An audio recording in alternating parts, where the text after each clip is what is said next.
Screen पे पहला question कौन सा है? तो आप सभी की स्क्रीन पे ये क्वेश्चन दिख रहा होगा। पहला क्वेश्चन, इसमें आपसे पूछा गया है कि सुमेलित नहीं है। फिर से ध्यान से देखिएगा, इसमें आपसे पूछा गया है कि सुमेलित नहीं है। तो देखिए और बताइए इसमें कौन सा है जो सुमेलित नहीं है। आपके ऑप्शंस हैं रावत भाटा गुजरात, नरोरा उत्तर प्रदेश, कैगा कर्नाटक, कुडानुकुलम तमिलनाडु। तो जैसा कि हम पिछले के सेशंस में डिस्कस कर चुके हैं, जिन बच्चों ने भी मेरे साथ पीछे के सेशंस ज्वाइन किए होंगे, इस क्वेश्चन का आंसर वो बहुत इजीली दे लेंगे, बहुत आसानी से इस क्वेश्चन को वो कर लेंगे। तो देखिए इस क्वेश्चन का सही आंसर क्या होगा, देखती हूँ कौन इसका आंसर सबसे पहले देता है। जल्दी जल्दी से इसका आंसर कीजिए।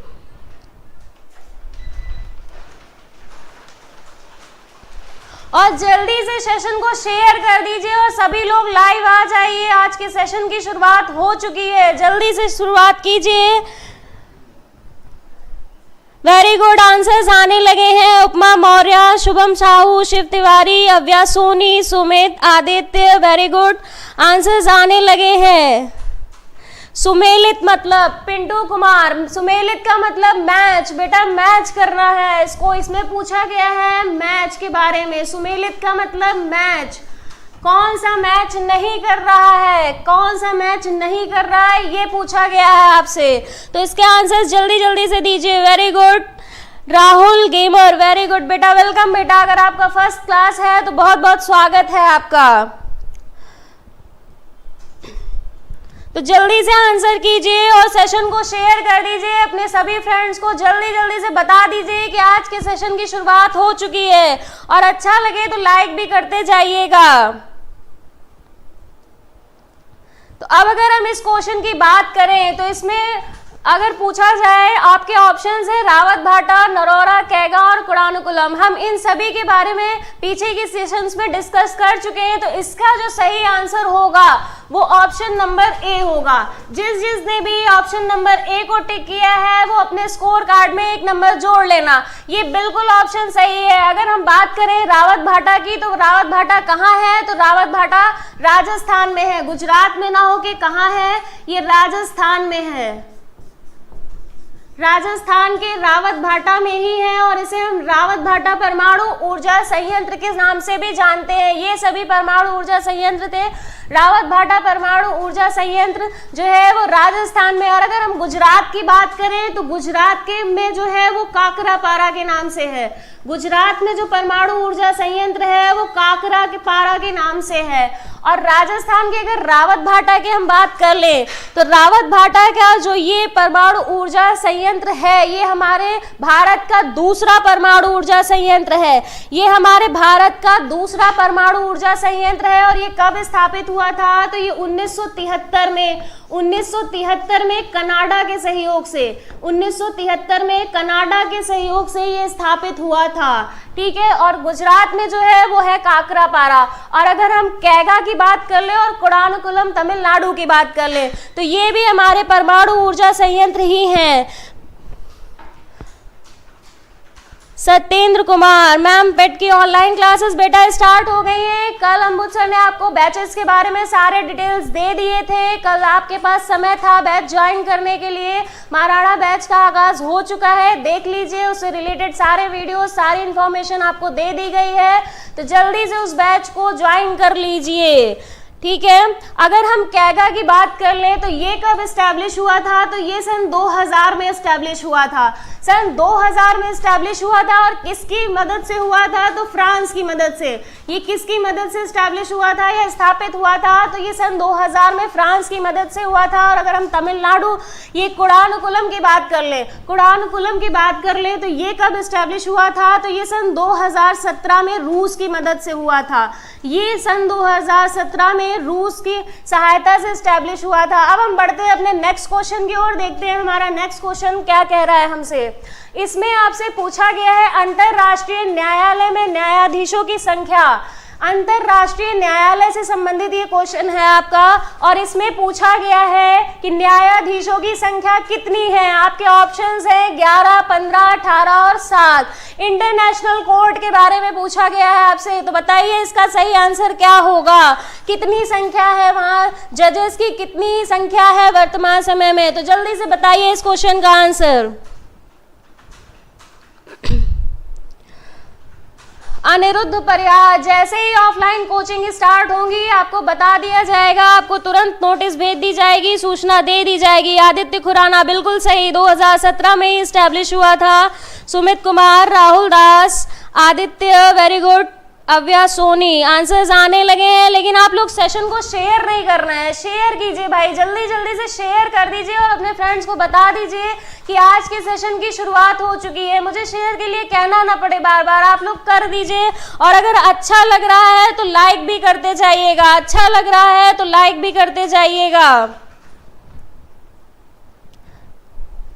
गौरव Soni, Dharmraj Kumar, very good, answers आने लगे हैं और सही आंसर कर रहे हैं आप लोग, बिल्कुल बिल्कुल सही आंसर कर रहे हैं। जल्दी जल्दी से बताइए कि इसका सही आंसर क्या होगा। जो नहीं कर रहे हैं वो भी अटेम्प्ट कीजिए।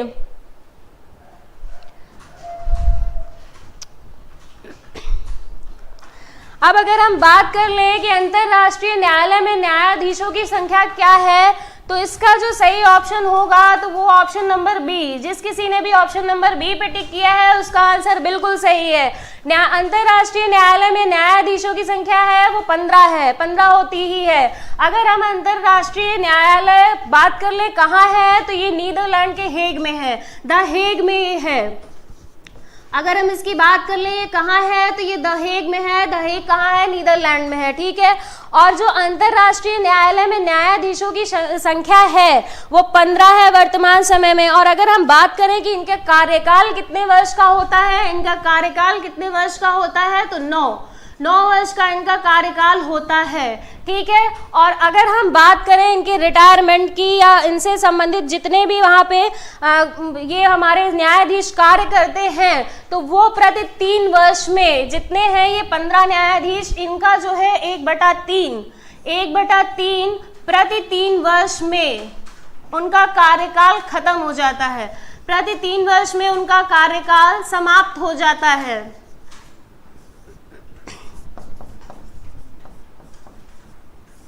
कार्यकाल समाप्त हो जाता है। जैसा कि राज्यसभा में हमने पढ़ रखा है कि राज्यसभा में प्रति 2 वर्ष में 1/3 सदस्यों का कार्यकाल खत्म होता है, ठीक उसी तरह यहाँ अंतरराष्ट्रीय न्यायालय में भी 1/3 प्रति 3 वर्ष में जो है उनका कार्यकाल जजेस का समाप्त हो जाता है। अब अगर हम भारत की बात कर लें तो भारत में जो है, भारत से इस न्यायालय में 4 जजेस जा चुके हैं, 4 जजेस जा चुके हैं। और अगर हम वर्तमान समय की बात कर लें तो दलबीर भंडारी जो हैं इस समय हमारे भारत से अंतरराष्ट्रीय न्यायालय में न्यायाधीश हैं, ठीक है। ये क्वेश्चन इंपॉर्टेंट है, ये आपसे पेपर में पूछा जा चुका है और अब दोबारा भी पूछा जा सकता है, इसलिए इस क्वेश्चन को ठीक से याद कर लीजिएगा। अब हम बढ़ते हैं अपने नेक्स्ट क्वेश्चन की ओर।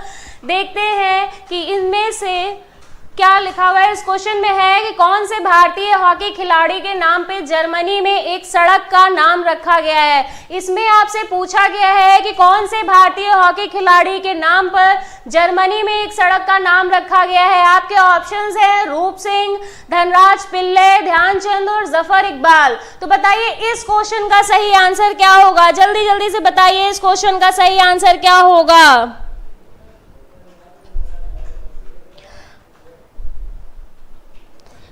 क्यूट सिद्धांत, वेरी गुड, बिल्कुल बेटा, 3 वर्ष में ही रिटायर्ड होते हैं। 9 वर्ष का इनका कार्यकाल होता है, लेकिन प्रत्येक 3 वर्ष बाद 1/3 जजेस जो है वो रिटायर्ड हो जाते हैं। बेटा आपका कॉल रिसीव होता है, आप दोबारा मिलाइए, फोन सारे रिसीव किए जाते हैं। बिल्कुल सही ऑप्शंस आने लगे हैं, मैं देख रही हूँ बहुत से लोगों ने आंसर करना शुरू कर दिया है, लेकिन अभी तक किसी ने भी सही आंसर नहीं दिया है। इस क्वेश्चन का अभी तक किसी ने भी सही आंसर नहीं दिया है, सब गेस कर रहे हैं। करते रहिए, बहुत अच्छी चीज़ है। आपको क्वेश्चन आए या ना आए, क्वेश्चन को अटेम्प्ट जरूर करिएगा। यहाँ गलत होगा तो पेपर में गलत होने के चांसेस कम हो जाएंगे, खत्म हो जाएंगे, लेकिन अगर आपने यहाँ नहीं अटेम्प्ट किया तो ये मान के चलिए कि पेपर में आपके ये क्वेश्चंस गलत होने के पूरे चांसेस हैं, इसलिए यहाँ अटेम्प्ट जरूर करिएगा। अगर यहाँ गलत हुआ तो आपको याद रहेगा, आगे गलती होने की संभावना बिल्कुल खत्म हो जाएगी। मैं देख रही हूँ आंसर्स आ रहे हैं सबके आंसर्स। गौरव सोनी आपका आंसर बिल्कुल सही है। Vaishnavi Agnihotri, Pinky Gill, Geeta Singh, very good. अब अगर हम बात करें कि इस क्वेश्चन का सही आंसर क्या होगा, तो इस क्वेश्चन का जो सही आंसर होगा वो ऑप्शन नंबर ए होगा।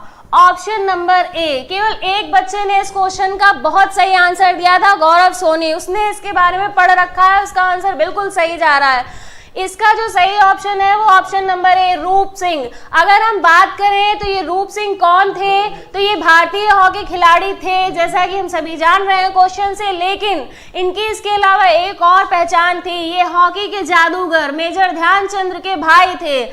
ये हॉकी के जादूगर मेजर ध्यानचंद के भाई भी थे, ठीक है। अब अगर हम बात करें कि जर्मनी में एक सड़क का नाम इनके नाम पे रखा गया है, तो बिल्कुल सही बात है। 1972 में म्यूनिख ओलंपिक के समय ये इनके नाम पर इस सड़क का नाम रखा गया था, ठीक है। म्यूनिख ओलंपिक के समय इनके नाम पर एक सड़क का नाम रखा गया था, ठीक है। और अगर हम बात करें तो वर्तमान में ग्वालियर में इनके नाम पे एक स्टेडियम है। ग्वालियर में इनके नाम पर एक स्टेडियम है वर्तमान समय में। ग्वालियर कहाँ है तो हम सभी जानते हैं, ग्वालियर एमपी में है, ठीक है। और अगर हम बात कर लें तो ये हमारे मेजर ध्यानचंद, इनको हम हॉकी का जादूगर के नाम से जानते हैं और ये इनके भाई थे। अब हम बढ़ते हैं अपने नेक्स्ट क्वेश्चन की ओर, देखते हैं हमारा नेक्स्ट क्वेश्चन क्या कह रहा है। इस क्वेश्चन में आपसे पूछा गया है एक नृत्य के बारे में कि किस नृत्य को रविन्द्रनाथ टैगोर ने पुनर्जीवित करके केरल और पश्चिम बंगाल में लोकप्रिय बनाया था।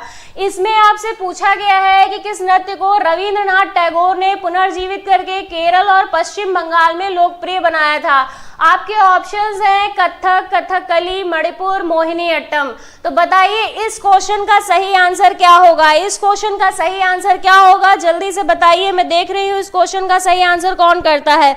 और अगर आपको सेशन अच्छा लग रहा है तो जल्दी से शेयर कीजिए और लाइक भी करते जाइएगा। पवन कुमार, गीता सिंह, जीके राज, सुमित कुमार, वैष्णवी अग्निहोत्री, पवन आर्या, सुबोध, इंडियन आर्मी, बिल्कुल क्यूट सिद्धांत, बिल्कुल। ये रूप सिंह मेजर ध्यानचंद के भाई ही थे, मैंने बताया आपको। ऑप्शंस आने लगे हैं, वेरी गुड। जीके राज, वेरी गुड। सेशन शेयर करते जाइए, अगर आपको अच्छा लग रहा है तो सेशन को शेयर भी करते जाइएगा।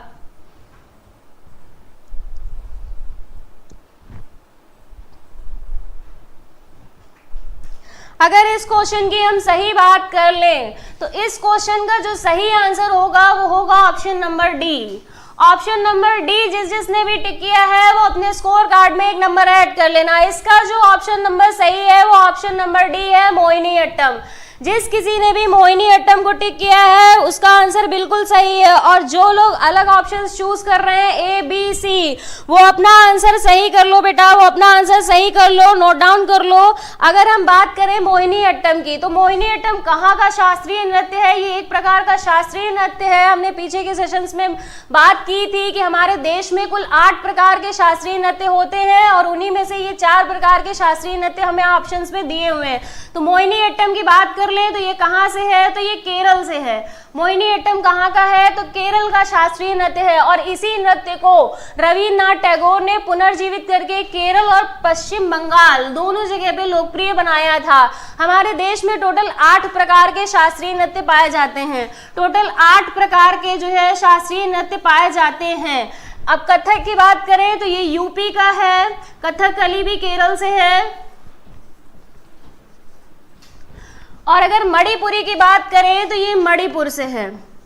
ये कहाँ से है? मणिपुर से है। और अगर हम बाकी के 4 की बात कर लें तो इसमें सबसे पहले आता है सत्रिया।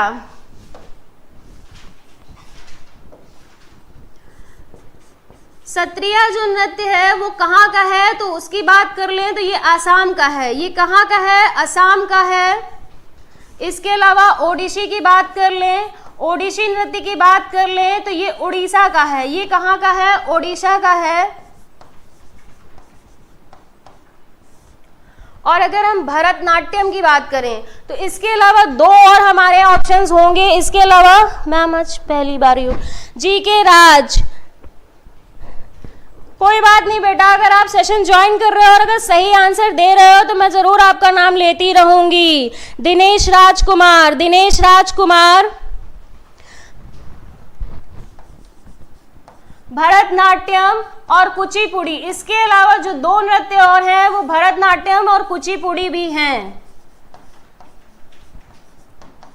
ठीक है, इसके अलावा जो दो नृत्य हैं वो कुचिपुड़ी और भरतनाट्यम है। अब हम बढ़ते हैं अपने नेक्स्ट ऑप्शन की ओर, देखते हैं नेक्स्ट क्वेश्चन की ओर। और अगला क्वेश्चन हमसे क्या कह रहा है, इसमें आपसे पूछा गया है कि भारत द्वारा अंटार्कटिक में स्थापित प्रथम अनुसंधान स्टेशन का नाम क्या है।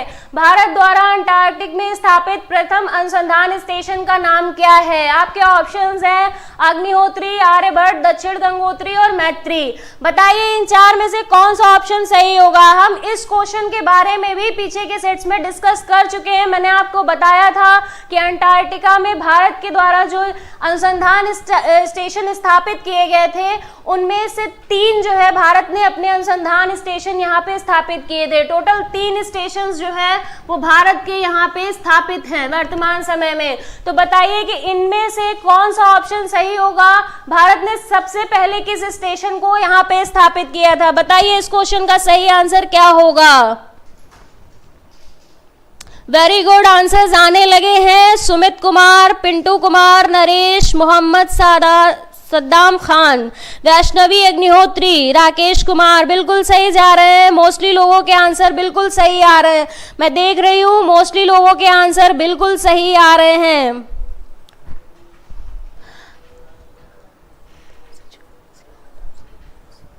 ठीक है, अगर हम बात करें कि भारत द्वारा अंटार्कटिक में स्थापित प्रथम अनुसंधान स्टेशन कौन सा है तो वो option number C, option number C बिल्कुल सही है। दक्षिण गंगोत्री है, मैत्री भी, लेकिन दक्षिण गंगोत्री भारत के द्वारा स्थापित सबसे पहला अनुसंधान स्टेशन है। ठीक है, जो भारत ने सबसे पहले स्टैब्लिश किया था। कब किया था, अगर बात करें कब किया था तो सन 1983 से 84 इस ड्यूरेशन में इसका एस्टैब्लिशमेंट यानी कि इसको स्थापित किया गया था दक्षिण गंगोत्री को। ठीक है, अब इसके अलावा अगर हम बात करें, हाँ बिल्कुल सही है बेटा, बिल्कुल सही, बिल्कुल सही है आपका, दक्षिण गंगोत्री ही है, दक्षिण गंगोत्री ही है, ये बात बिल्कुल सही है। अब अगर इसके बाद हम बात कर लें मैत्री की, तो मैत्री जो आपका दिया हुआ है ऑप्शन में, ये कब ड्यूरेशन में हुआ था तो ये 1988 से 89 के बीच में स्थापित हुआ था। ये 1988 से 89 के बीच में स्थापित हुआ था। और इसके अलावा अगर हम बात कर ले एक और अनुसंधान की, भारत के तीसरे अनुसंधान की, तो वो भारती नाम से एस्टैब्लिश हुआ था। कब हुआ था तो वो सन 2012, सन 2012 अभी हाल ही में हुआ था। तो ये सबसे आखिरी है भारती, ये जो है आपका तीसरे नंबर पे हुआ था, ये पहले और ये दूसरे नंबर पे। ठीक है, और अगर हम अंटार्कटिक की बात कर ले तो विश्व का 5वां सबसे बड़ा महाद्वीप है। अगर हम ये बात कर ले इसकी तो विश्व का 5वां सबसे बड़ा महाद्वीप है ये। ठीक है, इसको याद रखिएगा। और ये पेंगुइन पक्षी के लिए बहुत मशहूर है। मैंने पीछे बताया था आपको कि ये पेंगुइन के लिए बहुत मशहूर है। यहाँ पे मानव नहीं रह सकते हैं, लेकिन ये पेंगुइन पक्षी के लिए बहुत मशहूर है। पेंगुइन ऐसा पक्षी है जो उड़ नहीं सकता है, जो उड़ नहीं सकता है। बिल्कुल सही, बिल्कुल सही पिंकी कुमार कुशवाहा, रमेश पवन बिल्कुल सही जा रहे हैं। हाँ बिल्कुल सही बात है। अब हम बढ़ते हैं अपने नेक्स्ट क्वेश्चन की ओर, देखते हैं नेक्स्ट क्वेश्चन क्या कह रहा है। इसमें आपसे पूछा गया है ग्रेनाइट सिटी के नाम से जाना जाता है। ग्रेनाइट सिटी के बारे में पूछा गया है आपसे, इस क्वेश्चन में पूछा गया है ग्रेनाइट सिटी के नाम से किसे जाना जाता है। आपके ऑप्शंस हैं एवरडीन, शिकागो, जोहान्सबर्ग और मॉस्को। तो बताइए इसमें सही ऑप्शन कौन सा होगा, इसमें सही ऑप्शन कौन सा होगा। ग्रेनाइट सिटी के नाम से हम किसे जानते हैं, तो बताइए जल्दी से इस क्वेश्चन का आंसर कीजिए, मैं देख रही हूँ। रविशंकर बिल्कुल बेटा, 1983-84 मैंने लिखा था।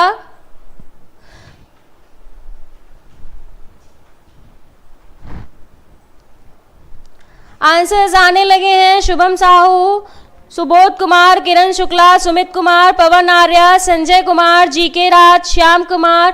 अगर आपको सेशन अच्छा लग रहा है तो शेयर जरूर कर दीजिएगा और लाइक के लिए भी मुझे कहना ना पड़े, लाइक भी कर दीजिएगा। अगर सेशन अच्छा लग रहा है तो शेयर जरूर कीजिएगा और लाइक जरूर कीजिएगा। और अगर आप पहली बार चैनल से जुड़े हैं तो सब्सक्राइब भी कर लीजिएगा। वैष्णवी अग्निहोत्री, दीप्ति वी, सुबोध कुमार, बिल्कुल सही आंसर जा रहे हैं आपके। रमेश, पवन, किरण शुक्ला, प्रीति राज, गीता सिंह, राहुल कुमार, बिल्कुल सही।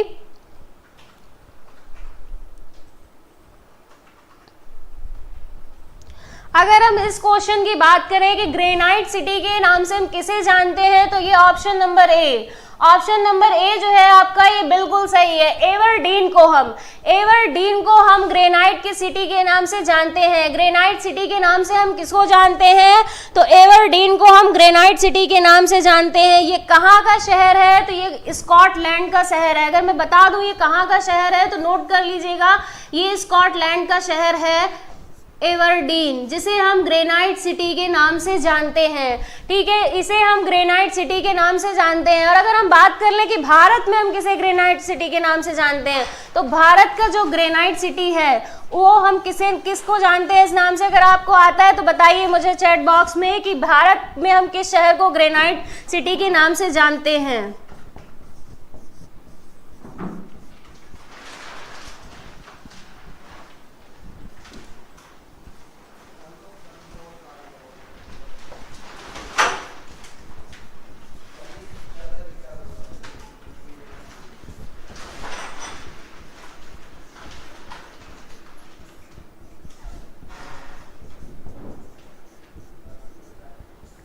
तो हम भारत में ग्रेनाइट सिटी के नाम से किसको जानते हैं तो जालौर कहाँ का है तो राजस्थान में है। राजस्थान का एक शहर है जालौर, जिसे हम भारत में ग्रेनाइट सिटी के नाम से जानते हैं। ठीक है, इस शहर को हम भारत की ग्रेनाइट सिटी के नाम से जानते हैं। अगर विश्व की बात करें तो एवरडीन, लेकिन अगर हम भारत की बात करें तो भारत में हम जालौर को ग्रेनाइट सिटी के नाम से जानते हैं। और अगर हम इसमें ऑप्शंस में आपके शिकागो है, शिकागो की बात कर लें तो हम इसे धूम्र नगर के नाम से जानते हैं। इसे हम धूम्र नगर के नाम से भी जानते हैं। ठीक है, और अगर हम जोहान्सबर्ग की बात कर लें तो हम इसे सोने का शहर कहते हैं। ठीक है, इसे हम सोने का शहर कहते हैं। यहाँ सबसे ज्यादा गोल्ड पाया जाता है तो इसे हम कहते हैं सोने का शहर। अब हम बढ़ते हैं अपने नेक्स्ट क्वेश्चन की ओर, देखते हैं हमारा नेक्स्ट क्वेश्चन क्या है। हमारा नेक्स्ट क्वेश्चन है, इसमें सुमेलित कीजिए, यानी कि इसको मैच करना है। इसमें आपको सूचियां दी हुई हैं, इसको सुमेलित करना है। कुछ ट्रॉफीज दी हुई हैं और खेल, उनसे आपको बताना है कि कौन सी कप से रिलेटेड है कौन सा खेल। तो आपके ऑप्शंस है Varthaman trophy, Sheesh Mahal trophy, Subroto Mukherjee cup, Radha Mohan cup. और क्रिकेट, फुटबॉल, पोलो और वेट लिफ्टिंग से मैच करना है। तो बताइए इस क्वेश्चन का सही आंसर क्या होगा, बताइए जल्दी से इस क्वेश्चन का सही आंसर क्या होगा। गुड मॉर्निंग भटकती आत्मा, बहुत अच्छा नाम है बेटा तुम्हारा। किरण शुक्ला, पवन कुमार, राकेश कुमार, हाँ बिल्कुल सही आंसर है बेटा आपका, बिल्कुल सही। अगर हम डायमंड की बात कर लें बेटा नरेश जी के, अगर हम डायमंड की बात कर लें अपने इंडिया में तो पन्ना में सबसे ज्यादा पाया जाता है, एमपी के पन्ना में।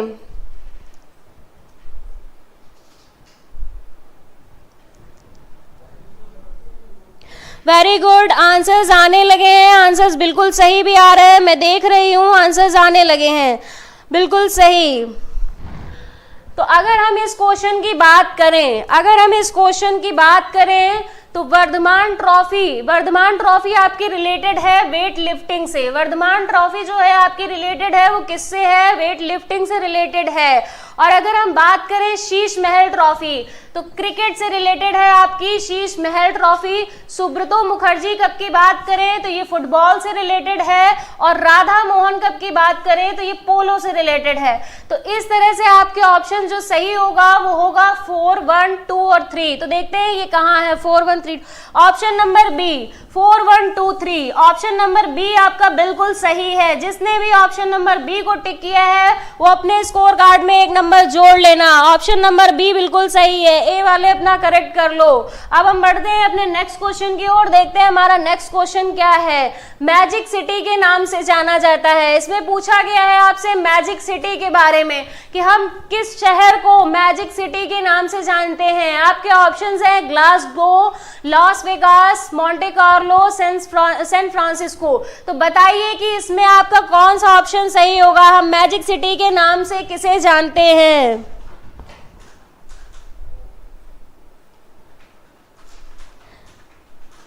किरण शुक्ला, आपकी हेडेक नहीं है कि ये कोर्स कैसे खत्म होगा, ये सर की टेंशन है। सर ने अगर आपसे कुछ वादा किया है तो वो आपको निभा के भी दिखाते हैं, इसमें आपको कुछ भी कहने की जरूरत नहीं है। सर की जिम्मेदारी है कि कोर्स कैसे पूरा करवाना है, वो पूरा करवा लेंगे, वो उनकी जिम्मेदारी है। आपकी जिम्मेदारी है सिर्फ पढ़ने आना और जो भी आपको पढ़ाया जा रहा है उसको ठीक से याद करना।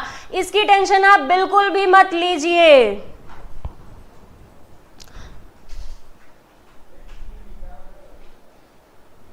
आंसर्स आने लगे हैं। निशा पटेल, राकेश कुमार, राजलक्ष्मी देवी, सनी कुमार, पवन कुमार,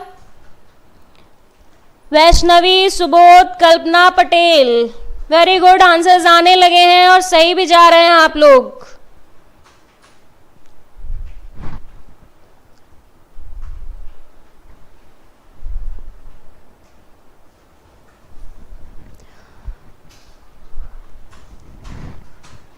अगर हम इस क्वेश्चन की बात करें कि मैजिक सिटी के नाम से किसे जाना जाता है, तो मैजिक सिटी के नाम से हम जिस शहर को जानते हैं वो कौन सा शहर है, वो है option number C, Monte Carlo.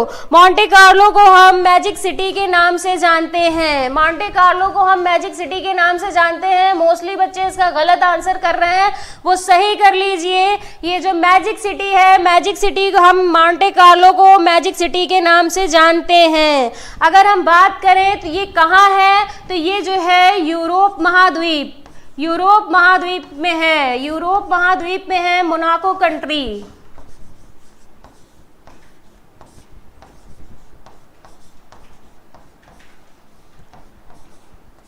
Monaco का शहर है ये किसका शहर है, तो ये मोनाको का शहर है मोंटे कार्लो। कपड़ों का बहुत बड़ा ब्रांड भी है, इसका नाम सुन के आपके दिमाग में यही आ रहा होगा, लेकिन सिर्फ ब्रांड से मतलब मत रखिएगा। ये एक शहर भी है जिसे हम किस नाम से, मैजिक सिटी के नाम से भी जानते हैं। ठीक है, इसे हम मैजिक सिटी के नाम से भी जानते हैं। तो जिसने भी ऑप्शन नंबर सी को टिक किया था, वैष्णवी कोई बात नहीं, अगर गलत हुआ है तो कोई बात नहीं है, अगर गलत कर दिया है तो कोई दिक्कत नहीं है, एग्जाम में आपका ये गलत नहीं होगा। पवन कुमार, हाँ यूरोप में ही है बेटा, यूरोप में ही है, लेकिन ये एक और चीज़ के लिए फेमस है। अगर हम बात करें कि माउंट कार्लो, तो ये एक और चीज़ के लिए फेमस है, ये है कसीनो के लिए फेमस, कसीनो के लिए बहुत फेमस है।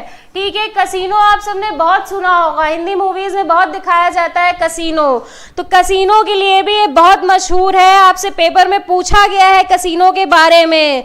और अगर हम बात कर ले लॉस वेगास, लॉस वेगास की बात कर ले तो ये अमेरिका का शहर है, अमेरिका में है ये। और ये अगर किस लिए फेमस है, इससे रिलेटेड पेपर में एक क्वेश्चन आ चुका है, ये किस लिए मशहूर है, तो इसको हम विश्व की मनोरंजन की राजधानी कहते हैं। विश्व की मनोरंजन राजधानी के नाम से भी इसे हम जानते हैं। इससे रिलेटेड पेपर में आपसे क्वेश्चन पूछा जा चुका है, तो इसे बहुत ध्यान से याद कर लीजिएगा। अब हम बढ़ते हैं अपने नेक्स्ट क्वेश्चन की ओर, देखते हैं हमारा नेक्स्ट क्वेश्चन क्या कह रहा है। किस भारत पाकिस्तान संघर्ष के परिणाम स्वरूप बांग्लादेश स्थापित हुआ था? आपसे पूछा गया है कि किस भारत पाकिस्तान संघर्ष के परिणाम स्वरूप बांग्लादेश स्थापित हुआ था।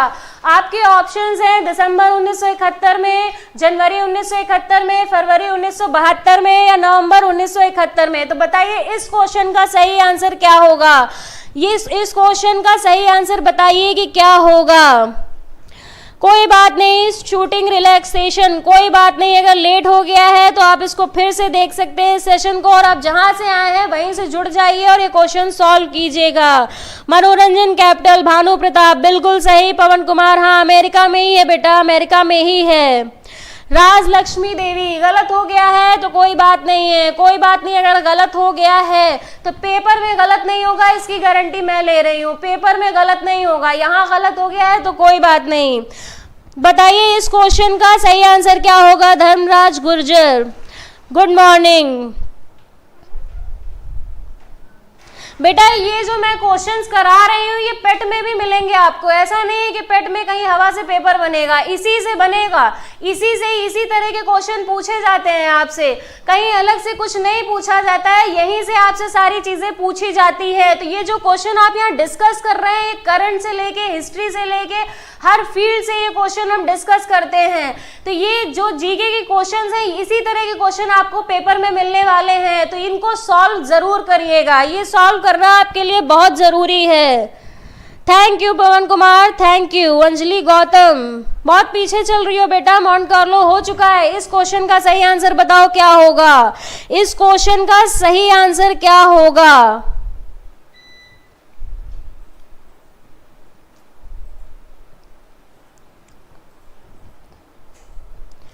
ठीक है, अगर हम इस क्वेश्चन की बात कर ले तो मोस्टली बच्चे सही भी आंसर दे रहे हैं, कुछ का गलत भी हो रहा है। Ram Ram, free study, Ram Ram. देखते हैं इस क्वेश्चन का सही आंसर क्या होगा। तो इसका जो सही आंसर होगा वो ऑप्शन नंबर ए होगा। दिसंबर 1971 में अगर हम बात करें कि किस भारत पाकिस्तान संघर्ष के परिणाम स्वरूप बांग्लादेश स्थापित हुआ था, तो वो दिसंबर 1971 के परिणाम स्वरूप इस्टेब्लिश हुआ था, स्थापित हुआ था। ठीक है, दिसंबर यानी कि दिसंबर 1971 में 3 दिसंबर को से हमारा ये युद्ध शुरुआत हुआ था, और 16 दिसंबर बात करें तो 16 दिसंबर 1971 को भारत जो है बांग्लादेश जो है आपका वो स्वतंत्र राष्ट्र घोषित हो गया था। बांग्लादेश स्वतंत्र राष्ट्र घोषित हो गया था। ठीक है, अगर हम बात करें तो पहले हम इसे पूर्वी बंगाल के नाम से भी जानते थे, और ये पाकिस्तान का हिस्सा हुआ करता था। ये प्राचीन समय में पाकिस्तान का हिस्सा हुआ करता था, जैसा कि हम सभी जानते हैं।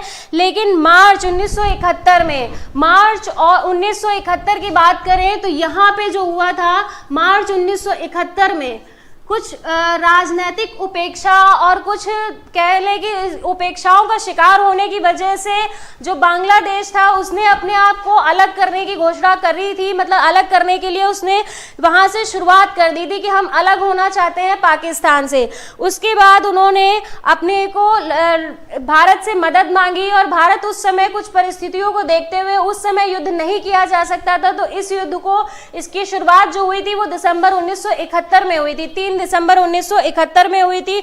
उसके बाद ही पाकिस्तान आर्मी के 16 तारीख को सरेंडर करने के बाद, 16 तारीख को जब उन्होंने सरेंडर कर दिया था तो उसके बाद जो है हम बांग्लादेश एक स्वतंत्र राष्ट्र के रूप में घोषित हुआ था। ठीक है, अब हम बढ़ते हैं अपने नेक्स्ट क्वेश्चन की ओर। देखते हैं हमारा नेक्स्ट क्वेश्चन हमसे क्या कह रहा है। नेक्स्ट क्वेश्चन है सुमेलित कीजिए। इसमें आपको सुमेलित करना है। बताइए कि इसमें कुछ देश दिए हुए हैं और कुछ गुप्तचर संस्थाओं के नाम दिए हुए हैं। ठीक है, इसको भी मैच करना है गुप्तचर संस्थाओं के साथ। आपके ऑप्शंस है ब्रिटेन, इजराइल, रूस और जर्मनी।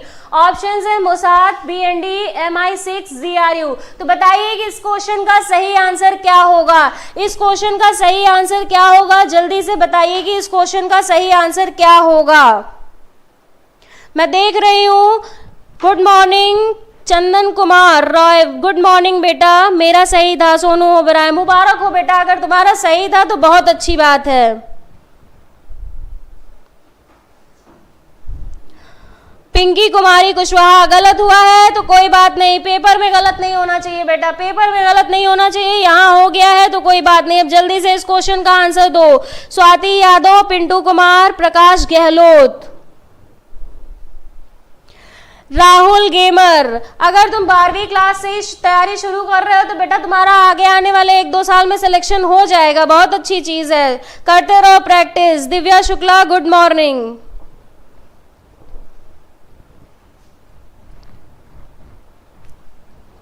अब अगर हम इस क्वेश्चन की बात कर लें कि इसमें कौन से ऑप्शन सही है, तो देखते हैं इसमें कौन सा ऑप्शन सही होगा।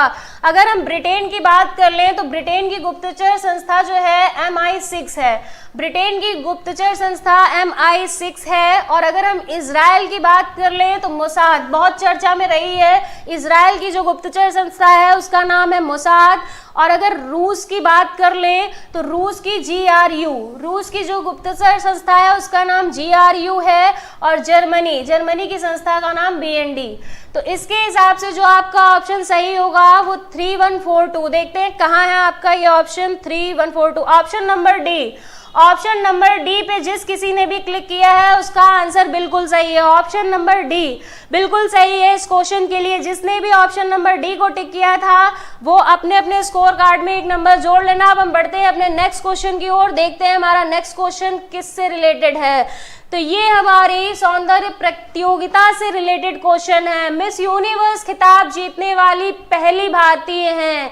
हमसे पूछा गया है कि मिस यूनिवर्स का खिताब जीतने वाली पहली भारतीय महिला कौन है। ऑप्शंस हैं आपके रीता फारिया, ऐश्वर्या राय, डायना हेडन, सुष्मिता सेन। तो बताइए इसमें सही आंसर क्या होगा। रीता फारिया, ऐश्वर्या राय, डायना हेडन और सुष्मिता सेन। बताइए इस क्वेश्चन का सही आंसर क्या होगा।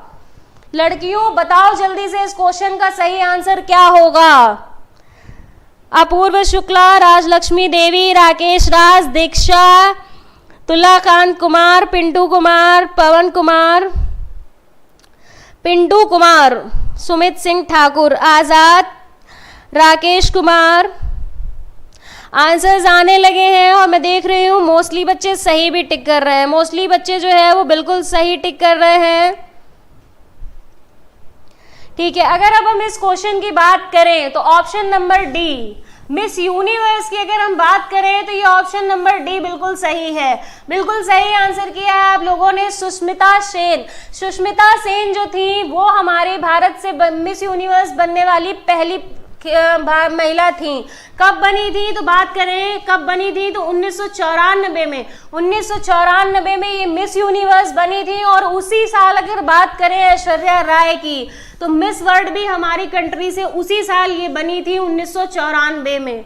ठीक है, और अगर हम रीता फारिया की बात कर ले, जो बच्चे रीता फारिया को टिक कर रहे हैं मैं उन्हें बता दूं कि ये मिस वर्ल्ड बनी थी, ये मिस यूनिवर्स नहीं बनी थी, ये मिस वर्ल्ड बनी थी। ये पहली मिस वर्ल्ड है भारत की। और कब बनी थी तो ये 1966 में बनी थी। और अगर हम डायना हेडन की बात कर लें तो ये 1997 में मिस वर्ल्ड बनी थी। ये 1997 में मिस वर्ल्ड बनी थी। अब हम चलते हैं अपने नेक्स्ट क्वेश्चन की ओर, देखते हैं हमारा नेक्स्ट क्वेश्चन क्या कह रहा है। इसमें आपसे पूछा गया है कि भारत में वायुसेना दिवस कब मनाया जाता है। इस क्वेश्चन को हमने कल के सेट में सॉल्व किया था। तो बताइए इस क्वेश्चन का सही आंसर क्या होगा। मैंने कल ही आपको बताया था, ये एक नंबर तो आपके लिए फ्री का ही है। बताइए जल्दी से इस क्वेश्चन का सही आंसर क्या होगा। और सबके आंसर सही भी आने चाहिए, गलत किसी का भी नहीं होना चाहिए। ये वाला आंसर बिल्कुल सही टिक करिएगा और बताइएगा कि भारत में वायुसेना दिवस कब मनाया जाता है। 1 मार्च, 15 मार्च, 8 अक्टूबर या फिर 4 दिसंबर। बताइए इस क्वेश्चन का सही आंसर क्या होगा। जल्दी से ऑप्शन पे टिक कीजिए। राहुल गेमर, हाँ बिल्कुल। मिस वर्ल्ड रीता, हाँ चंदा कुमारी बिल्कुल सही, मिस वर्ल्ड बनी थी रीता कुमारी फारिया। ठीक है, इस वैष्णवी अग्निहोत्री, शुभम साहू, रंजीत सिंह, वेरी गुड। गगनदीप कुमार बिल्कुल सही जा रहा है और बिल्कुल सही। कल्पना पटेल, रंजीत सिंह, उपमा मौर्य, सुषमा चौधरी बिल्कुल सही।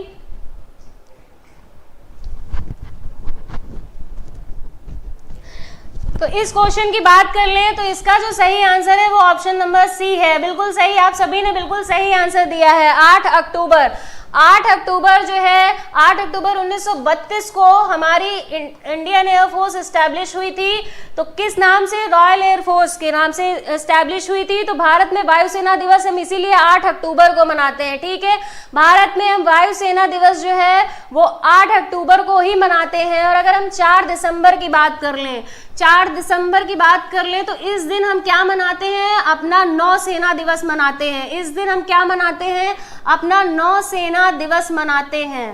ठीक है, और अगर हम बात कर ले थल सेना दिवस की तो वो भी नोट डाउन कर लीजिएगा, बहुत पूछा जाता है। 15 जनवरी, 15 जनवरी को हम अपना थल सेना दिवस मनाते हैं। ये बात बिल्कुल दिमाग में बैठा लीजिएगा, ये आपसे पेपर में पूछे जा चुके हैं कि हम ये दिवस कब मनाते हैं। दिवस बहुत इंपॉर्टेंट है, बहुत पेपर में पूछा जाता है। और अगर हम 15 मार्च की बात कर लें तो ये विश्व उपभोक्ता दिवस, विश्व उपभोक्ता दिवस के रूप में हम 15 मार्च को मनाते हैं। बहुत ध्यान से करिएगा, ये क्वेश्चन है, ये जो है 15 मार्च, ये विश्व उपभोक्ता दिवस है। 15 मार्च की अगर हम बात करें तो ये विश्व उपभोक्ता दिवस है। और अगर हम बात कर लें इसी के साथ तो 24 दिसंबर को हम भारतीय उपभोक्ता दिवस मनाते हैं, क्योंकि बहुत लोगों के मन में आ रहा होगा कि मैडम हम तो 24 दिसंबर को मनाते हैं उपभोक्ता दिवस। तो हाँ, बिल्कुल मनाया जाता है, 24 दिसंबर को ही मनाया जाता है, लेकिन वो भारतीय उपभोक्ता दिवस होता है, ना कि विश्व उपभोक्ता दिवस। वर्ल्ड लेवल पे जब हम मनाते हैं तो वो हम 15 मार्च को मनाते हैं। ठीक है, तो बढ़ते हैं अपने नेक्स्ट क्वेश्चन की ओर, देखते हैं अब हमारा नेक्स्ट क्वेश्चन हमसे क्या कह रहा है। इसमें आपसे पूछा गया है लाल बजरी का बादशाह, लाल बजरी का बादशाह किसे कहा जाता है। आपके ऑप्शंस है राफेल नडाल, नोवाक जोकोविच, महेश भूपति, रोहन बोपन्ना। ये जो है टेनिस से रिलेटेड क्वेश्चन है, ये टेनिस खेल से रिलेटेड क्वेश्चन है। तो बताइए इस क्वेश्चन का सही आंसर क्या होगा। लाल बजरी का बादशाह हम किसे कहते हैं, जल्दी से करिए इस क्वेश्चन का। ऑप्शंस देखती हूँ किसके सबसे पहले सही आंसर आते हैं। 4 दिसंबर नेवी, 15 जनवरी आर्मी डे, बिल्कुल सही। तुलाकांत कुमार, बिल्कुल सही। वैष्णवी अग्निहोत्री, वेरी गुड बेटा। सनी कुमार, गलत हो रहा है बेटा, कोई बात नहीं, गलत हो रहा है तो कोई बात नहीं, इसीलिए आप यहाँ हो, क्योंकि आपको सही सीखना है और आपको सही सीख के पेपर में गलत नहीं करना है। बस इस चीज का ध्यान रखिएगा कि पेपर में कोई क्वेश्चन गलत नहीं होना है। अगर सिलेक्शन लेना है तो यहाँ रोज प्रैक्टिस करनी है, प्रैक्टिस करेंगे तभी वहाँ आपका गलत नहीं होगा, क्योंकि यहाँ से आपको सारे सही आंसर्स मिल जाएंगे। तो जल्दी से इस क्वेश्चन का आंसर बताइए, कौन सा ऑप्शन सही होगा। मोस्टली लोगों के आंसर आने लगे हैं। सुबोध कुमार, दीपक कुमार, भानु प्रताप, आजाद, वेरी गुड, आंसर्स आने लगे हैं और सही भी कर रहे हैं मोस्टली लोग। तो बताइए कि इस क्वेश्चन में आपको कौन सा, अगर नहीं आ रहा है तो भी क्लिक करिएगा, मैं ये कहूँगी अगर नहीं आ रहा है तो भी करिएगा। अगर हम इस क्वेश्चन की बात कर ले तो इस क्वेश्चन का जो सही आंसर होगा वो क्या होगा, राफेल नडाल। राफेल नडाल जो है, इन्हें हम लाल बजरी के बादशाह के रूप में जानते हैं। राफेल नडाल को हम लाल बजरी के बादशाह के रूप में हम जानते हैं। ये कौन सा, अगर हम बात करें लाल बजरी तो ये लाल मिट्टी जो होती है उस पे ये टेनिस का खेल खेला जाता है। अगर बजरी की बात करें तो वहाँ पे लाल मिट्टी कुछ बिछी होती है, वहाँ पे ये खेल खेला जाता है। और अगर हम बात करें कि ये कौन सा होता है तो ये फ्रेंच ओपन जो टूर्नामेंट होता है वो लाल बजरी पे खेला जाता है। फ्रेंच ओपन की बात कर ले तो ये जो है ये लाल बजरी पे खेला जाता है। ठीक है, तो इसके जो बादशाह कहे जाते हैं वो राफेल नडाल कहे जाते हैं, क्योंकि इस मिट्टी पे होने वाले यानी फ्रेंच ओपन टूर्नामेंट ज़्यादातर जो है वो राफेल नडाल ही जीतते हैं। ठीक है, वो राफेल नडाल ही जीतते हैं, ये बहुत अच्छे टेनिस प्लेयर हैं। ठीक है, और अगर हम नोवाक जोकोविच की बात कर ले तो ये स्पेन से हैं। ठीक है, ये स्पेन से हैं। अब हम बढ़ते हैं अपने, और ये महेश भूपति और रोहन बोपन्ना ये हमारे भारत से हैं। ये दोनों जो प्लेयर हैं ये हमारे इंडिया से ही हैं। अब हम बात करते हैं अपने नेक्स्ट क्वेश्चन की ओर, बढ़ते हैं, देखते हैं नेक्स्ट क्वेश्चन हमारा क्या कह रहा है। इसमें आपसे पूछा गया है कि बेरियम मील का उपयोग किया जाता है। इसमें आपसे पूछा गया है बेरियम मील के बारे में। रक्त समूह की जांच के लिए, आहार नली के एक्सरे के लिए, मस्तिष्क के एक्सरे के लिए या उपरोक्त में से कोई नहीं। तो बताइए इस क्वेश्चन का सही आंसर क्या होगा। बेरियम मील का यूज हम किस में करते हैं, बताइए इस क्वेश्चन का सही आंसर। आर्मी बॉय अक्षय, गलत हो गया। राहुल गेमर, कोई बात नहीं बेटा, अगर गलत हो गया है तो सही हो जाएगा। मैं बार बार यही बता रही हूँ कि गलत हो गया है तो यहीं से आपका आंसर सही भी हो जाएगा और पेपर में गलत नहीं होगा। तुलाकांत कुमार, बिल्कुल सही। आप आंसर्स करिए, जल्दी जल्दी बताइए मुझे कि इस क्वेश्चन का सही आंसर क्या होगा। दीक्षा, राकेश राज, लक्ष्य कुमार, निशा पटेल, ज्ञानचंद्र, आदर्श, बताइए इस क्वेश्चन का सही आंसर क्या होगा, जल्दी से बताइए इस क्वेश्चन का सही आंसर क्या होगा। मोस्टली लोग आंसर करने लगे हैं और कुछ लोगों के आंसर बिल्कुल सही भी जा रहे हैं, कुछ लोगों के आंसर जो है वो बिल्कुल सही जा रहे हैं। ठीक है, अब हम बात करते हैं तो ये किस लिए यूज होता है, तो ये एक्सरे के लिए यूज होता है। किसके एक्सरे के लिए यूज होता है, तो ये आहार नली के एक्सरे के लिए यूज होता है। ठीक है, बेरियम मिल जो है हमारा वो आहार नली के एक्सरे के लिए यूज किया जाता है। अच्छा, अगर हम बात करें कि बेरियम मिल काम कैसे करता है, तो इसको एक्सरे से ठीक पहले पिलाया जाता है, इसको एक्सरे से ठीक पहले पेशेंट को पिलाया जाता है। ठीक है, और पिलाने के बाद ये जो है वहाँ के जो जितने भी पार्टिकल्स होते हैं, हम कहें कि कण होते हैं जो एक्सरे में बाधक होते हैं, कण जो बाधक होते हैं एक्सरे में, उनको ये चिपका के किनारे कर देता है, उनको ये चिपका के किनारे कर देता है। और उसके बाद एक्सरे हमारे लिए जो है, जो हम अपनी हड्डियों की जांच के लिए, किसी भी तरह की जांच के लिए एक्सरे जब हम करवाते हैं तो वो बिल्कुल साफ सुथरा क्लियर, उसमें विजन जो होता है वो क्लियर, यानी कि जो हम देखना चाहते हैं वो हमें क्लियर दिखता है। ठीक है, और अगर हम बात करें कि बेरियम मिल का एक और यूज होता है शुगर क्लीनिंग में। अगर हम बात करें तो शुगर मिल में चीनी साफ करने के लिए, ठीक है, शुगर को साफ करने के लिए भी बेरियम का यूज किया जाता है, लेकिन हमारे भारत में इसका उपयोग नहीं किया जाता है। हमारे भारत में इसका उपयोग अगर हम बात करें तो नहीं किया जाता है। अगर विदेशी देशों की बात करें तो वहाँ पे चीनी को साफ करने के लिए बेरियम का भी यूज हम करते हैं। तो अब हम बढ़ते हैं अपने नेक्स्ट क्वेश्चन की ओर, देखते हैं हमारा नेक्स्ट क्वेश्चन क्या कह रहा है। इसमें आपसे पूछा गया है फरक्का समझौता के बारे में। फरक्का समझौता का संबंध किससे है, बांध से, गंगा नदी से, बंदरगाह से, बिजली परियोजना से। तो बताइए इस क्वेश्चन का सही आंसर क्या होगा। फरक्का का समझौता जो है वो किससे रिलेटेड है, बताइए इस क्वेश्चन का सही आंसर क्या होगा। अपूर्व शुक्ला, बिल्कुल सही बेटा, आहार नली के लिए ही किया जाता है, बिल्कुल सही है। बताइए इस क्वेश्चन का सही आंसर क्या होगा, इस क्वेश्चन का सही आंसर क्या होगा। जल्दी जल्दी से आंसर्स को क्लिक कीजिए और बताइए इस क्वेश्चन का सही आंसर क्या होगा। और सेशन अच्छा लग रहा है तो शेयर जरूर कर दीजिएगा, सेशन अच्छा लग रहा है तो इसको शेयर जरूर कर दीजिएगा। बताइए इस क्वेश्चन का सही आंसर क्या होगा। ऑप्शंस आने लगे हैं, ऑप्शंस आने लगे हैं। बेटा बैच से रिलेटेड सारी इंफॉर्मेशन आपको अम्बुज सर ने दे दी थी, लगातार आपको इस प्लेटफॉर्म से बैच से रिलेटेड सारी इंफॉर्मेशन प्रोवाइड कर दी गई थी। आपको स्टडी पाई ऐप डाउनलोड करना है, वहीं पे आपके पेट के बैच की क्लासेस चलेंगी। ठीक है, स्टडी पाई ऐप डाउनलोड करना है आपको, उसका लिंक आपको डिस्क्रिप्शन बॉक्स में दे दिया गया है, वहीं से आप उस लिंक पे क्लिक करके वहीं से आप स्टडी पाई ऐप को डाउनलोड कर लीजिए और वहीं से आपकी पेट की क्लासेस चलेंगी। बाकी का डिटेल डिस्क्रिप्शन सर ने आपको डिस्कस कर दिया है।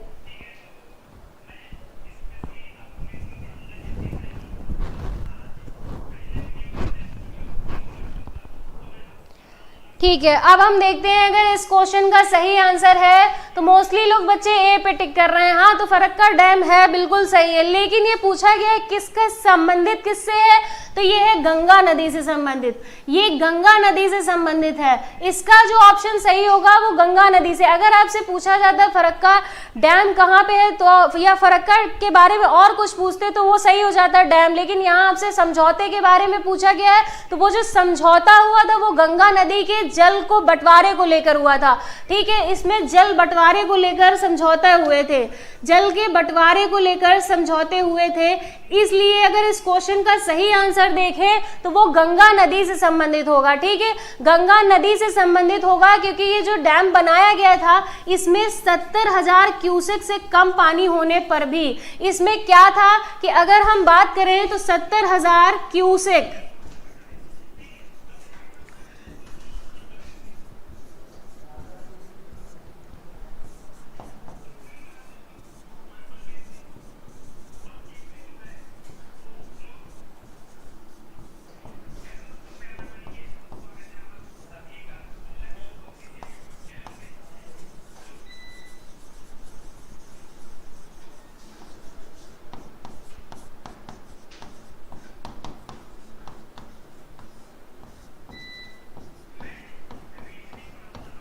ठीक है, तो ये देखिएगा, इसमें है जो 70,000 क्यूसेक से कम पानी होने पर भी भारत बांग्लादेश को 50% पानी देगा।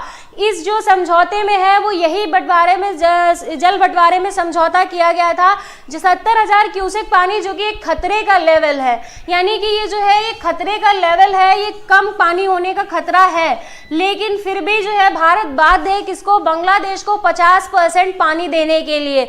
इसी समझौते के अंतर्गत बिहार जो है वो 1500 क्यूसेक पानी, बिहार जो है वो 1500 क्यूसेक पानी बांग्लादेश को रोज देता है, बांग्लादेश को रोज देता है। इसीलिए आपने सुना होगा जब नीतीश कुमार और लालू यादव जी में लड़ाई होती है तो वो सबसे पहले यही कहते हैं कि इन्होंने बिहार के पानी को खत्म कर दिया, तो वो इसी बात पे कहते हैं क्योंकि बिहार जो है वो बाध्य है 1500 क्यूसेक पानी देने के लिए बांग्लादेश को। अब हम बढ़ते हैं अपने नेक्स्ट क्वेश्चन की ओर, देखते हैं हमारा नेक्स्ट क्वेश्चन क्या कह रहा है हमसे। इसमें आपसे पूछा गया है कुडानुकुलम परमाणु ऊर्जा संयंत्र कौन से राज्य में स्थित है। बहुत ईजी क्वेश्चन है, आज के भी सेट में हमने इस क्वेश्चन को भी डिस्कस किया था। तो बताइए कि कुडानुकुलम परमाणु ऊर्जा संयंत्र कौन से राज्य में स्थित है। तो ऑप्शंस आपके हैं आंध्र प्रदेश, कर्नाटक, तमिलनाडु और केरल। तो बताइए इस क्वेश्चन का सही आंसर क्या होगा, जल्दी से बताइए इस क्वेश्चन का सही आंसर क्या होगा।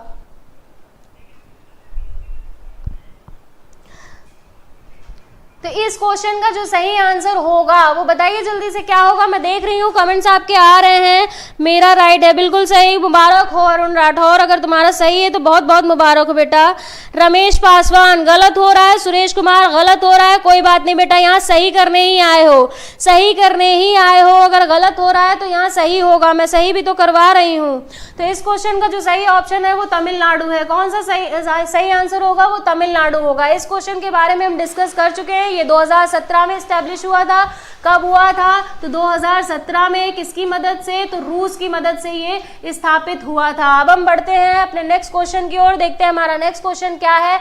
इसमें आपसे पूछा गया है कि कुंभ का मेला मध्य प्रदेश के इन शहरों में से किसमें लगता है। आपके ऑप्शंस है ग्वालियर, भोपाल, उज्जैन और इंदौर। तो बताइए इस क्वेश्चन का सही आंसर क्या होगा। इस क्वेश्चन में आपसे पूछा गया है कुंभ के मेले के बारे में, तो बताइए इस क्वेश्चन का सही आंसर क्या होगा, जल्दी से बताइए। तमिलनाडु, सुशील कुशवाहा बिल्कुल सही है, भानु प्रताप बिल्कुल सही है, बिल्कुल सही, सुशील कुशवाहा बिल्कुल सही जा रहे हैं, सुरेश कुमार। इस क्वेश्चन का जल्दी से आंसर बताइए। अब इस क्वेश्चन का आंसर बताइए कि कुंभ का मेला मध्य प्रदेश के इन शहरों में से किसमें लगता है। तो आपको पता है जो कुंभ का मेला है वो पूरे भारत में सिर्फ 4 जगहों पे लगता है, सिर्फ 4 जगह लगता है पूरे भारत में कुंभ का मेला। कहाँ कहाँ लगता है, तो हम बात करें तो प्रयागराज में लगता है, उत्तराखंड के हरिद्वार में लगता है, उत्तर प्रदेश के प्रयागराज में लगता है, और अगर हम बात करें महाराष्ट्र के नासिक में लगता है, नासिक में त्रयंबक में लगता है, महाराष्ट्र के नासिक में लगता है। और बात करें मध्य प्रदेश की, तो मध्य प्रदेश के उज्जैन में। मैंने पीछे के सेट्स में बताया भी था इसके बारे में आपको। तो ये कहाँ लगता है, मध्य प्रदेश के उज्जैन में। तो इसका ऑप्शन नंबर सी बिल्कुल सही है। ये कब लगता है, तो प्रति 12 वर्ष में, प्रति 12 वर्ष में ये कुंभ का मेला जो है वो लगाया जाता है। 6 वर्ष में जो अर्ध कुंभ लगता है वो सिर्फ और सिर्फ प्रयागराज, अगर 6 वर्ष के अर्ध कुंभ की बात कर लें, 6 वर्ष में जो अर्ध कुंभ लगता है वो सिर्फ और सिर्फ प्रयागराज और इलाहाबाद में ही लगता है। वो प्रयागराज और हरिद्वार में ही लगता है। वो सिर्फ और सिर्फ कहाँ लगता है, तो प्रयागराज और हरिद्वार में लगता है। और अगर हम बात कर ले, इसमें एक और टर्म है जो आपको पता होना चाहिए कि जब जो है ग्रह का कुछ खेल होता है, इसमें कुछ ग्रहों को देखा जाता है वो सिंह राशि में होते हैं। जब वो ग्रह जो है सिंहस्थ माने जाते हैं तब ये मेला जो है उज्जैन और नासिक में भी लगता है। तभी ये मेला जो है उज्जैन और नासिक में लगता है। वो अपना पंचांग और नक्षत्र वगैरह देख के डिसाइड किया जाता है। तो अब हम बढ़ते हैं अपने नेक्स्ट क्वेश्चन की ओर, देखते हैं नेक्स्ट क्वेश्चन हमसे क्या कह रहा है। इसमें आपसे पूछा गया है इंटरनेशनल प्रीमियर टेनिस लीग के संस्थापक कौन है। इंटरनेशनल प्रीमियर टेनिस लीग के संस्थापक के बारे में पूछा गया है। आपके ऑप्शंस हैं यूकी भांबरी और सानिया मिर्जा, महेश भूपति और लिएंडर पेस। तो बताइए कि इसमें सही ऑप्शन क्या होगा। इसका सही ऑप्शन क्या होगा, जल्दी से बताइए इस क्वेश्चन का आंसर बताइएगा। वैष्णवी अग्निहोत्री बिल्कुल सही है बेटा, बिल्कुल सही। उज्जैन में बिल्कुल सही। शिप्रा रिवर के किनारे, निशा पटेल, हाँ बिल्कुल सही है बेटा। शिप्रा नदी के किनारे ही लगता है। उज्जैन जो है वो शिप्रा नदी के तट पर ही बसा हुआ है। तो बताइए इस क्वेश्चन का सही आंसर क्या होगा। दीक्षा, हाँ बिल्कुल सही। पायल नागर का सबसे पहला आंसर आया और बिल्कुल सही आया है। वेरी गुड पायल नागर, वेरी गुड बेटा, बिल्कुल सही आंसर दिया है आपने। वैष्णवी राठौर, वैष्णवी अग्निहोत्री, सुनीत सिंह ठाकुर, राहुल गेमर।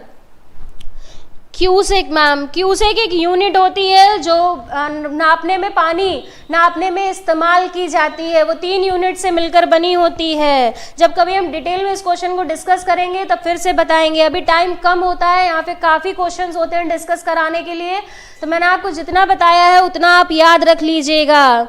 रमेश पासवान, मैम आप कहाँ से हो बेटा? मैं फिनिक्स एकेडमी के प्लेटफॉर्म पे हूँ और यहीं से हूँ, और ये एकेडमी उन्नाव में चलती है और मैं यहीं से हूँ।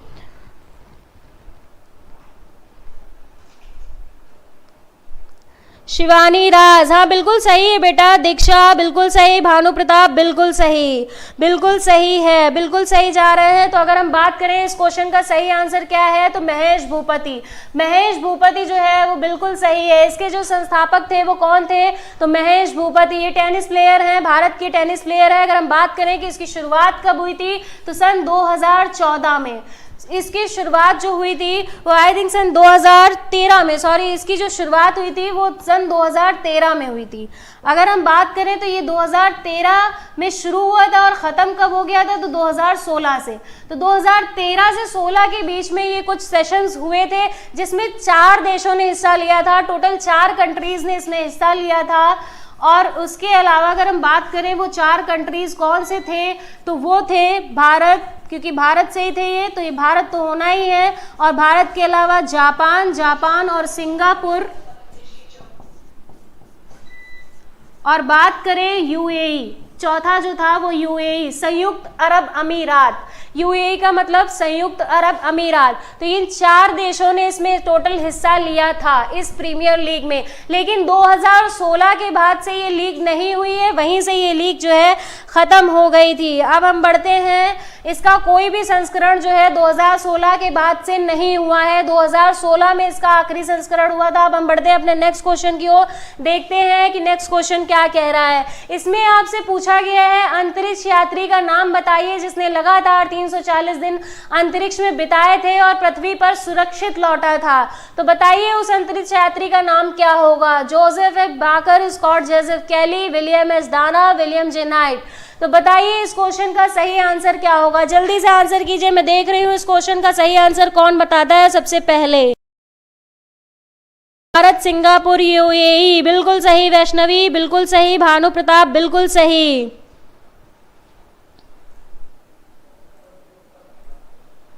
वेरी गुड दीक्षा, वेरी गुड। अगर आपने बैच ज्वाइन कर लिया है पेट के लिए तो बहुत अच्छी बात है, और 45 दिन आने वाले आपके लिए बहुत अच्छे साबित होने वाले हैं और इजीली आपका एग्जाम यहाँ से क्वालिफाई हो जाएगा।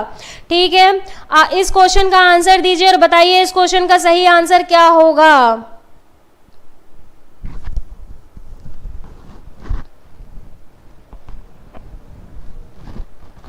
अब अगर हम बात करें कि इस क्वेश्चन का सही आंसर क्या होगा, तो मैं देख रही हूँ मोस्टली बच्चे जो है, जिन बच्चों ने अभी तक आंसर दिया है वो बिल्कुल सही दे रहे हैं। अपूर्व यादव, पिंटू पंडित, कल्पना पटेल बिल्कुल सही, बिल्कुल सही। सुशील कुशवाहा बिल्कुल सही। स्कॉट जोसेफ कैली, जो इसका ऑप्शन सही है वो स्कॉट जोसेफ कैली, ये बिल्कुल सही ऑप्शन है। अंतरिक्ष यात्री जिनकी बात करें हम, तो ये स्कॉट जोसेफ कैली थे जो लगातार 340 दिन तक अंतरिक्ष में बिताए थे और उसके बाद ये सुरक्षित लौट आए थे। 340 दिन की बात करें तो ये सामान्य से 2 गुने दिन हैं जो निर्धारित किए गए हैं अंतरिक्ष में रहने के लिए। सामान्य से 2 गुना दिन है जो ये निर्धारित किए गए हैं अंतरिक्ष में रहने के लिए। ठीक है, इनका रहने का मकसद सिर्फ इतना था कि ये देखना चाहते थे कि हम अंतरिक्ष में कितने दिन तक सरवाइव कर सकते हैं, कितना हम वहाँ पे अच्छे से अपने आप को रख सकते हैं, वहाँ के माहौल को समझना, ये सब इनके जो है मुख्य उद्देश्य थे। अगर हम बात करें तो इनके साथ एक और भी अंतरिक्ष यात्री गए थे। ये 2 लोग गए थे, ये अकेले नहीं गए थे, ये 2 लोग गए थे।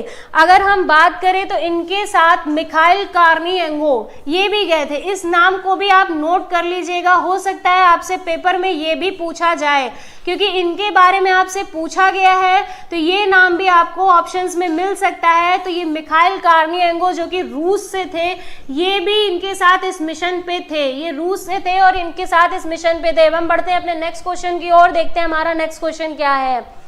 सर्वाधिक ऑस्कर पुरस्कार जीतने वाले पुरुष के बारे में पूछा गया है कि सबसे ज्यादा सर्वाधिक ऑस्कर पुरस्कार जीतने वाला पुरुष रिकॉर्ड किसके नाम पे है। मतलब हमें मेल एक्टर के बारे में बताना है जिसने सबसे ज्यादा बार ऑस्कर अवार्ड जीता है। सबसे ज्यादा बार किसने ऑस्कर अवार्ड जीता है, तो हमसे इस क्वेश्चन का सही ऑप्शन पूछा गया है। शिवम राज, क्या हो गया, क्यों रो रहे हो? राहुल गेमर, बिल्कुल हाँ। अगर सेशन अच्छा लग रहा है तो इसको शेयर जरूर करिएगा और लाइक करना तो बिल्कुल भी मत भूलिएगा, लाइक जरूर कीजिएगा।